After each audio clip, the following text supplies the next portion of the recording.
కాదు తెలంగాణ ప్రాంతంలోని తెలంగాణ రాష్ట్రంలోని ఇక్కడి వనరులను సద్వినియోగం చేయడమే కాదు, ఇక్కడ ఉన్న సమస్యల పరిష్కారమే కాదు, భారతదేశానికి మన రాష్ట్రం ఒక రోల్ మోడల్ గా దిక్సూచిగా మారిన నేపథ్యంలో జాతీయ స్థాయిలో కూడా మన ఆలోచన విధానాన్ని జాతీయ పార్టీగా రూపాంతరం చెంది ముందుకు పోవాలని ఒక నిర్ణయం పెద్దలు కేసీఆర్ గారు తీసుకున్నారు.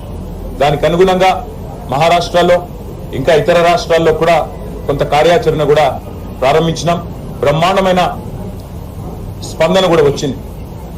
కానీ దురదృష్టం 2023 డిసెంబర్లో జరిగిన తెలంగాణ ఎన్నికల్లో మనకి అనుకున్న ఫలితాలు రాకపోవడం వల్ల అనుకున్నంత వేగంగా ముందుకు పోవడం లేదు. కానీ నాకైతే సంపూర్ణమైన విశ్వాసం ఉంది. కేసీఆర్ గారు ఏ పని తలపెట్టినా, ఏ కార్యాన్ని తీసుకున్నా చివరిదాకా తీసుకెళ్లే నాయకుడు, చివరిదాకా ఆ లక్ష్యం సఫలమయ్యేదాకా ముందుకు పోయే నాయకుడు కేసీఆర్ గారు. గత 23-24 ఏళ్లలో కులము మతము అనే రాజకీయం చేయకుండా ప్రజలను ఏకీకృతం చేసి వారి సమస్యల పట్ల పోరాడుతూ డాక్టర్ బాబాసాహెబ్ బిఆర్ అంబేద్కర్ చెప్పినట్టు బోధించు, సమీకరించు, పోరాడు అనే అంబేద్కర్ తత్వాన్ని పూర్తి స్థాయిలో జీర్ణించుకుని పూర్తి స్థాయిలో అదే బాటలో ఆచరిస్తూ నడుస్తున్న పార్టీ భారత రాష్ట్ర సమితి. ఒక ప్రజాస్వామిక పందాలో లక్షల సంఖ్యలో ఎక్కడికక్కడ ప్రజల్ని సమీకరిస్తూ వారికి ఏ సమస్య వచ్చినా పోరాడుతూ ప్రజాస్వామ్యంలో ప్రజల యొక్క ఆలోచన విధానాన్ని ప్రతిబింబిస్తూ ముందుకు పోతా ఉన్నాం. 24 సంవత్సరాల్లో ఈరోజు నిండుతున్న సందర్భంగా నేను మా గులాబీ సైనికులు, మా అన్నదమ్ములు, ఆడబిడ్డలు, ముఖ్యంగా మాకు అఖండమైన ప్రేమను, అపారమైన విశ్వాసాన్ని నింపిన తెలంగాణ ప్రజలకు శతదా సర్వదా పాదాభివందనం చేస్తూ వారికి రుణపడి ఉంటామని చెప్తూ మీ తరపున మీ గొంతుకై కొట్లాడుతూనే ఉంటాం. అప్పుడప్పుడు కింద పడవచ్చు, అప్పుడప్పుడు పైన ఉండవచ్చు. విజయాలకు పొంగిపోము, అపజయాలకు కుంగిపోము.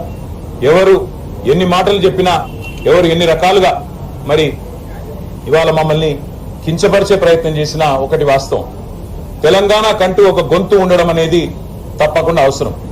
స్వీయ రాజకీయ అస్తిత్వమే శ్రీరామ రక్ష అనే మాట ప్రొఫెసర్ జయశంకర్ గారు ఎప్పుడూ చెప్తా ఉండేవారు. ఇవాళ తెలంగాణ కంటూ ఉన్న ఇంటి పార్టీ, తెలంగాణ కంటూ ఉన్న ఒక గొంతుక ఇవాళ కేసీఆర్, బీఆర్ఎస్. మరి అట్లాంటి బీఆర్ఎస్ కి 24 ఏళ్లలో మీకు ఇచ్చిన ఆదరణకు ధన్యవాదాలు. మా కార్యకర్తలు వేలాది మంది, లక్షలాది మంది ఎన్నో త్యాగాలు చేసి అటుకులు తిన్నరో లేదా కొన్ని ఉద్యమ సందర్భాల్లో అయితే కడుపు మాడుతూ, కడుపు కాల్చుకుంటూ కూడా ఈ పార్టీ కోసం, తెలంగాణ ప్రజల కోసం, తెలంగాణ ఆకాంక్ష కోసం పోరాడిన లక్షలాది మంది మా గులాబీ దండుకు, అదేవిధంగా ప్రాణాలు అర్పించి తెలంగాణ సాధించిన అమరవీరులకు, వందలాది మంది బిడ్డలు ఈరోజు వారి తల్లిదండ్రులందరూ మన మధ్యనున్నారు. వారికి పేరు పేరున మాకు 24 ఏళ్ల ప్రస్థానంలో సహకరించిన ప్రతి ఒక్కరికి రుణపడి ఉంటాం. ప్రతి ఒక్కరికి కూడా మళ్ళీ మీరు చూపిన బాటలో మా నాయకుడు కేసీఆర్ గారు ఏ ఆశయంతోనైతే ప్రజలు కేంద్ర బిందువుగా, ప్రజల సమస్యల పరిష్కారమే ప్రధాన ఇతివృత్తంగా కదలాలనే ఒక స్ఫూర్తిదాయక సందేశం ఇచ్చినారో వారి ఆశయాలకు అనుగుణంగా, వారి ఆకాంక్షలకు అనుగుణంగా ముందుకు పోతాం, పునరంకితం అవుతాం తెలంగాణ ప్రజాసేవకు అని చెప్పి మరొకసారి మీ అందరు కూడా తెలియజేస్తూ, సహకరించిన మీడియా మిత్రులకు కూడా 24 ఏళ్లుగా యాజమాన్యాలు సహకరించకపోయినా మా పాత్రికేయ సోదరులు కూడా అడుగడుగున సహకరించినారు. మా జర్నలిస్ట్ మిత్రులు అందరికీ కూడా పేరు పేరున ధన్యవాదాలు. భవిష్యత్తులో మరింత ఉజ్వలంగా మరి 24 ఏళ్ల స్ఫూర్తితో ముందుకు పోతామని చెప్పి కూడా తెలియజేసుకుంటూ మీ అందరికీ ధన్యవాదాలు. నమస్కారం.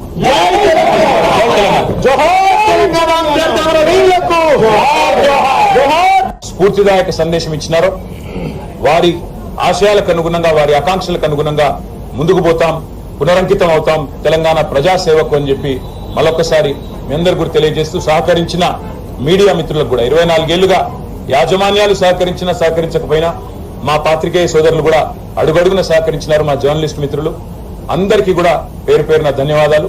భవిష్యత్తులో మరింత ఉజ్వలంగా మరి 24 ఏళ్ల స్ఫూర్తితో ముందుకు పోతామని చెప్పి కూడా తెలియజేసుకుంటూ మీ అందరికీ ధన్యవాదాలు. నమస్కారం.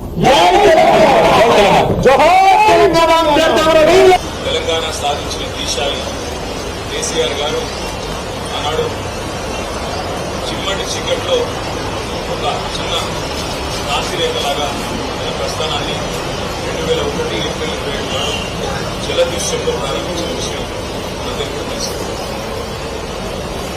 మొదటి 14 ఏళ్లు భారతదేశ ప్రజాస్వామ్య వ్యవస్థలో మిగతా అన్ని రాష్ట్రాలు ఎన్నో ప్రజాస్వామిక పోరాటాలతో పార్లమెంటు ప్రజాస్వామ్య పొందాలో ఎట్లా హక్కుల లక్ష్యాన్ని నెరవేర్చుకోవాలి, ఎట్లా హక్కుల లక్ష్యాన్ని సాధించాలి అనే ఒక రోల్ మోడల్ గా 14 ఏళ్ల పాటు ఉద్యమాన్ని నడిపిన 14 ఏళ్ల సుదీర్ఘ పోరాటంలో ఆనాడు అప్పటి అధికార గర్వంతో కాంగ్రెస్ పార్టీ విడలు వంచి తెలంగాణ సాధించిన అంతా కూడా తెలంగాణ ప్రజల దయ, తెలంగాణ ప్రజల దీవెన, తెలంగాణ ప్రజల ఆశీర్వాదంతోనే సాధ్యమైంది. దానికి ఏమిచ్చినా ఎంత చేసినా మా పార్టీ పరంగా మనం తీసుకోలేని తెలంగాణ ప్రజలు 14 ఏళ్ల పాటు ఎన్ని ఎత్తుపల్లాలు ఎదురైనా, ఎన్ని ఆటుపోట్లు ఎదురైనా, ఎన్ని అవమానాలు ఎదురైనా, ఎంతమంది ఆనాడు సమైక్యవాదులు కుట్రలు చేసినా, ఎన్ని రకాలుగా ఈ